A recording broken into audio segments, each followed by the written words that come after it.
Hi. Now, be honest. Are you stuck asking yourself this question? Should I save first or should I invest first? Or maybe you're afraid of making the wrong move, so you end up doing nothing. And I know that feeling because I was there a couple of years ago. I wasn't earning loads of money, and quite honestly, I didn't feel ready. But here's the truth, you will never feel ready. So the secret is in finding the right answer on the perfect time. The secret is to just get started. So in today's video, I want to discuss four things with you. The first one is the savings, which I consider as the safety net. The second one is the investing, which is the growth engine, really. The third one is called the three bucket rule. I don't know if you've heard of it, but this is something that I apply in my own personal budgeting. And the fourth one is balancing both as a family man. So when I began, I thought savings was boring because I wanted to grow wealth and not stash pennies. Savings are really your safety belt.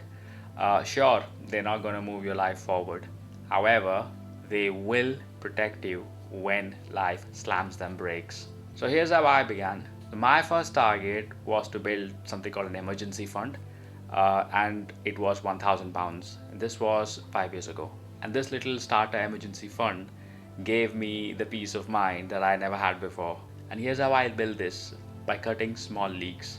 And my small leaks were basically having takeaway pizzas 2-3 times a week. And by cutting this, I discovered something very powerful called hedonic adaptation. It basically means that our brains get used to the pleasures very quickly, so they stop making us happy. So, in fact, them regular pizzas were not really making me happy or bringing me joy, but rather has become just my habit because I had adapted to it. So, when I started cutting back on this high frequency pizza, I wasn't really cutting down on happiness, but in fact, I was becoming free from a cycle, from a very bad habit. So, this small little change within about 10 months, I was managed to save my first £1,000.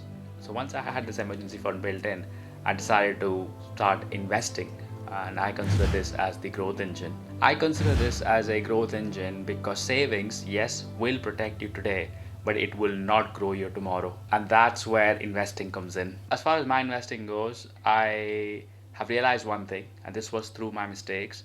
I do not know how to analyze securities. I do not know which stock's going to do well, which is not going to do well. It's not my circle of competence. That's why I've kept my investment extremely simple.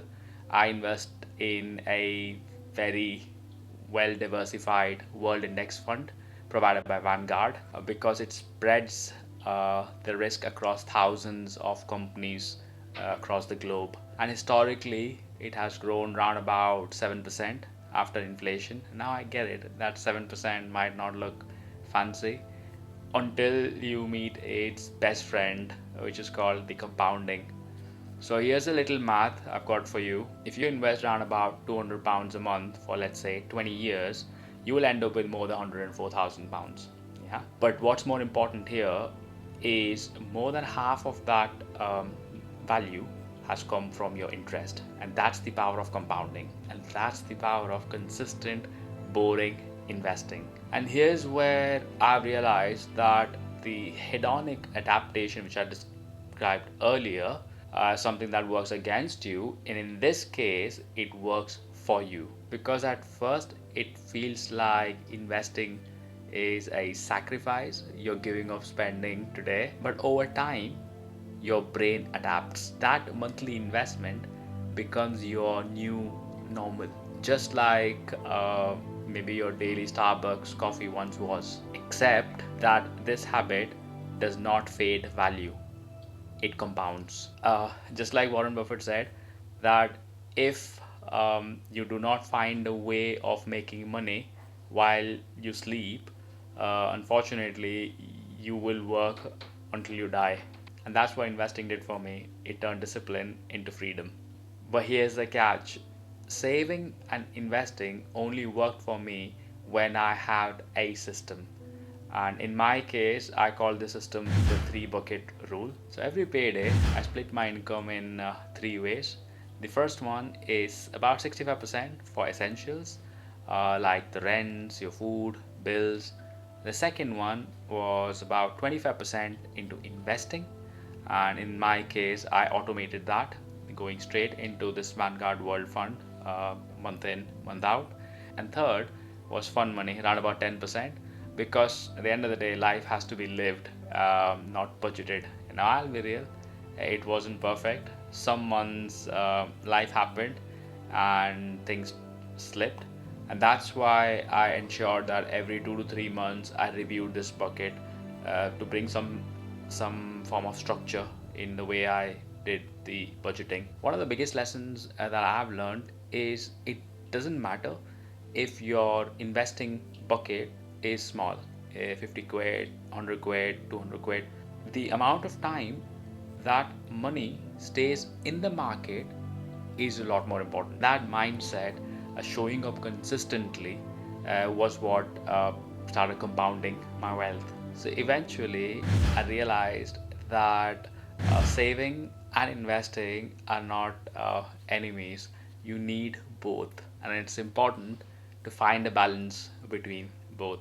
I even have chat about this with my 8-year-old son, with two jars, one that says today, our safety net, and the other one that says tomorrow, our freedom. And I would give a couple of quid to my son and make him put them in these jars, to make him feel it. Because here's the truth, kids do not learn about money from lecture, they learn from watching. And I want ours to grow up knowing that money is not a means to show off, but rather it's a tool for building security, making choices, and ultimately freedom. Every time you save a pound, every time you invest a pound, you're taking steps towards your financial freedom. And that's the mindset I want our kids and you to live with. So here are my 4 lessons that I have learned, trying to battle between